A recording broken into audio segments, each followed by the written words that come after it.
बिस्मिल्लाहिर्रहमानिर्रहीम। शुरू करती हूँ अल्लाह के नाम से जो बड़ा मेहरबान और निहायत रहम करने वाला है। अस्सलाम वालेकुम व्यूअर्स, उम्मीद करती हूँ आप सब खैरियत से होंगे और दुआ करती हूँ आप जहाँ रहें खुश रहें आबाद रहें। आज हम बना रहे हैं बहुत ही ज़बरदस्त और बहुत ही कम टाइम में बनने वाली ये टी स्नैक्स। अगर आप लोग समोसे और कचौरी खाने के शौकीन हैं तो ये रेसिपी आप लोगों को बहुत पसंद आने वाली है। तो चलिए गाइस, अपने टी टाइम स्नैक्स को बनाना स्टार्ट करते हैं। हमें जो सामान चाहिए हम वो नोट कर लेते हैं। ये देखिए गाइस, मैंने 4 अदद जो है आलू लिए हैं, इनको बॉईल करके छील लिया है। थोड़ा सा हरा धनिया लिया है मैंने, 1 अदद प्याज ली है, रफली चॉप कर लिया है। 4 अदद हरी मिर्चें ली है, कुटी हुई मिर्च मैंने ली है 2 टीस्पून, गरम मसाला लिया है 1 टीस्पून और नमक भी मैंने 1 टीस्पून लिया है। आप अपने टेस्ट के हिसाब से कम या ज्यादा भी कर सकते हैं। ये देखिए मैंने चॉपर में जो है सारी की सारी चीज़ें ऐड कर दूंगी, हरा धनिया और प्याज और हरी मिर्च। पहले हम जो है इसको थोड़ा सा चॉप कर लेंगे गाइस। ये देखिए मशीन मैंने सेट कर दी है और अब मैं इसको थोड़ा रोक रोक कर चलाऊंगी गाइस, इससे जो है 1 मिनट में ही ये पिस जाएगा। आप देख सकते हैं हमारी प्याज वगैरह चॉप हो चुकी है। इसी के साथ हम इसमें ऐड कर देंगे आलू। और गाइस बहुत ही जल्दी और बहुत ही सिंपल सी ये रेसिपी है और आप लोगों को यकीन नहीं आएगा, इसका फ्लेवर बिल्कुल समोसे और कचौरी जैसा था। ये देखिए मैंने जो है मसाले भी इसी में ऐड कर दिए हैं। अब हम दोबारा से कवर लगाकर मशीन को गाइस 2 मिनट ऐसे ही रोक रोक कर चलाएंगे ताकि आलू भी इसमें अच्छी तरह जो है चॉप हो जाए और जो है हमें ज़्यादा मेहनत ना करनी पड़े। ये देखिए हमारे आलू और मसाले वगैरह बहुत अच्छे से मिक्स हो चुके हैं, आप देख सकते हैं बहुत ही ज़बरदस्त खुशबू आ रही थी इसमें से।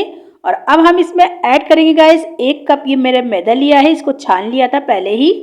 ये देखिए मैंने पूरा 1 कप इसमें मैदा ऐड कर दिया है और अब 2 टेबल स्पून में इसमें ऐड कर रही हूँ कॉर्नफ्लोर। गाइस कॉर्नफ्लोर डालने से जो है बहुत ही ज़बरदस्त और क्रिस्पी जो है ये बनते हैं। ये देखिए मैंने 2 चम्मच इसमें कॉर्नफ्लोर ऐड कर दिया है। अब हम दोबारा से मशीन को बंद कर इसको अच्छे से मिक्स कर लेंगे। अगर आप चाहें तो इसमें अंडा भी ऐड कर सकते हैं, मैं इसको बगैर अंडे के बना रही हूँ। ये देखिए बहुत अच्छी तरह ये मिक्स हो चुका है, आप देख सकते हैं बिल्कुल एक डो की तरह ये बन गया है। ये देखिए हमारा ये तैयार हो चुका है। अब मैं इसको जो है एक बाउल में निकाल लूंगी गाइस, थोड़े बड़े बर्तन में निकालिएगा आप लोग भी। और अब हम इसमें 1 कप और मैदा ऐड करेंगे, इसको भी मैंने छान लिया था और इसको अच्छी तरह इसमें मिक्स करते रहेंगे। एक डो बनानी है हमें, बहुत सख्त डो नहीं बनानी है जैसे हम पिज़्ज़ा वगैरह की डो बनाते हैं, नरम डो बिल्कुल वैसी ही बनानी है। और ये देखिए मैं किस तरह इसमें थोड़ा थोड़ा सा मैदा ऐड करती जा रही हूँ और इसको अच्छे से मिक्स करती जा रही हूँ। ये देखिए और पूरा 1 कप और मैदा इसमें जो है लग गया था गाइस। तो गाइस जब तक हमारी डो तैयार हो रही है आप लोग मेरे चैनल को सब्सक्राइब कर लें और बेल आइकन को दबाना ना भूलें ताकि आपको मेरी हर आने वाली वीडियो बर वक्त देखने को मिले।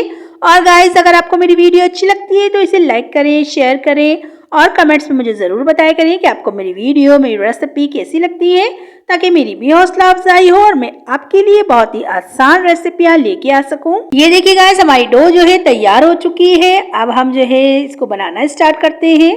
मैंने सारी ही डो जो है इस तरह से ले ली है और अब थोड़ा सा जो है हम इस पर मैदा डस्ट करेंगे और इस तरह से इसको फैला लेंगे। अगर आप चाहें तो हाथ से भी इसको इसी तरह फैला सकते हैं। डो हमारी बहुत ही नरम है, ये हाथ से भी जो है इस तरह से फैल जाएगी। अगर आप चाहें तो रोलर से भी इस तरह से रोल कर सकते हैं। अगर कहीं से चिपकने लगे डो तो आप इसमें थोड़ा सा मैदा डस्ट कर सकते हैं, बहुत ज्यादा नहीं इस पर मैदा लगाइएगा गाइस।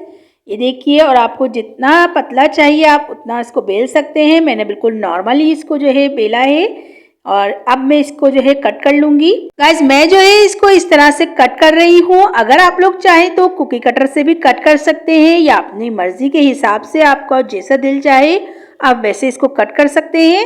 मैंने जो है बहुत ही आसान रेसिपी आपको बताई है, ये बहुत ही जल्दी जो है तैयार हो जाएंगे इस तरह से एक साथ ही। ये देखिए इस तरह मैंने कट कर लिए हैं और अब मैं दूसरी तरफ से भी इसी तरह कट करूंगी तो हमें बहुत ही सिंपल और बहुत ही ज़बरदस्त सी शेप मिल जाएगी गाइस। आप लोग भी चाहें तो इस तरह से कट कर सकते हैं। ये देखिए मैं सारे के सारे इसी तरह कट कर और गाइस फ्राई करूंगी। ऑयल मैंने गरम करने रख दिया था और बहुत तेज़ गरम नहीं है ये ऑयल, बिल्कुल लो फ्लेम पर मैंने रखा है। और आप देख सकते हैं अब हम इसमें अलग अलग करके इस तरह से एक एक पीस डालते रहेंगे। ये देखिए जब ये थोड़े से नीचे से कलर आने लग जाएगा तो हम इनको पलटना शुरू हो जाएंगे गाइस।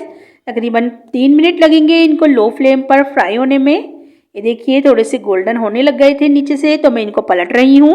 इनकी दोनों साइडों को इसी तरह पलटते हुए गाइस मीडियम फ्लेम पर हम इनको फ्राई कर लेंगे। इतना फ्राई करेंगे कि ये ऊपर से क्रिस्पी हो जाए और गोल्डन कलर के नज़र आने लगेंगे।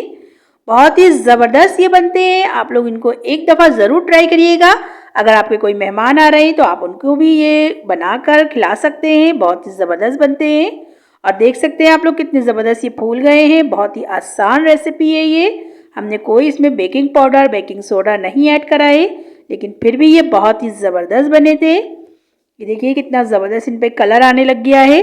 गाइस इसी तरह जो है मैं सारे फ्राई कर लूँगी और ऑयल आप देख सकते हैं बहुत ज़्यादा गर्म नहीं है। आप लोग भी इस बात का ख्याल रखिएगा कि ऑयल ज़्यादा गर्म नहीं होना चाहिए।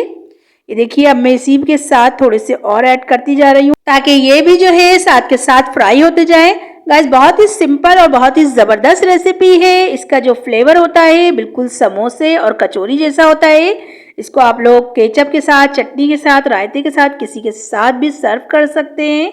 और अगर आप लोग चाहें तो इसको बनाकर स्टोर भी कर सकते हैं। आप लोग इस तरह से अपनी मर्जी के हिसाब से किसी भी शेप में कट करें और इसको डीप फ्रीजर में जब ये बिल्कुल जम जाए तो आप इसको किसी भी कंटेनर में भर कर रख सकते हैं। ये 1 से 1.5 महीने तक खराब नहीं होते हैं गाइस। फिर अगर आप लोगों के यहाँ कोई अचानक से मेहमान आ जाए तो आप उनको ये सर्व कर सकते हैं। और अगर आप चाहें तो बच्चों को लंच बॉक्स में भी ये दे सकते हैं।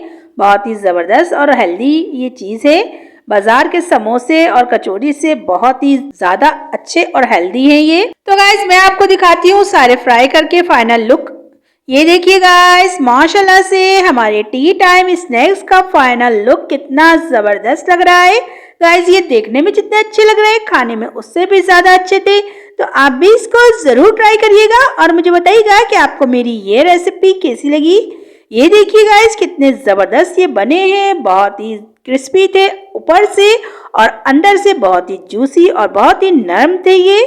और मैंने इनको केचप और मायोनीज के साथ सर्व किया था। आप अगर चाहें तो इसको चटनी और रायते के साथ भी सर्व कर सकते हैं। तो गाइस सबसे लास्ट में अगर आप लोग मेरे चैनल पे नए हैं तो इसे सब्सक्राइब करना ना भूलें और बेल आइकन को जरूर दबाएं ताकि आपको मेरी हर आने वाली वीडियो पर वक्त देखने को मिले। तो चलती हूँ, दुआओं में याद रखिएगा। इंशाल्लाह फिर एक जबरदस्त सी रेसिपी लेके आऊंगी आपके लिए। अल्लाह हाफिज।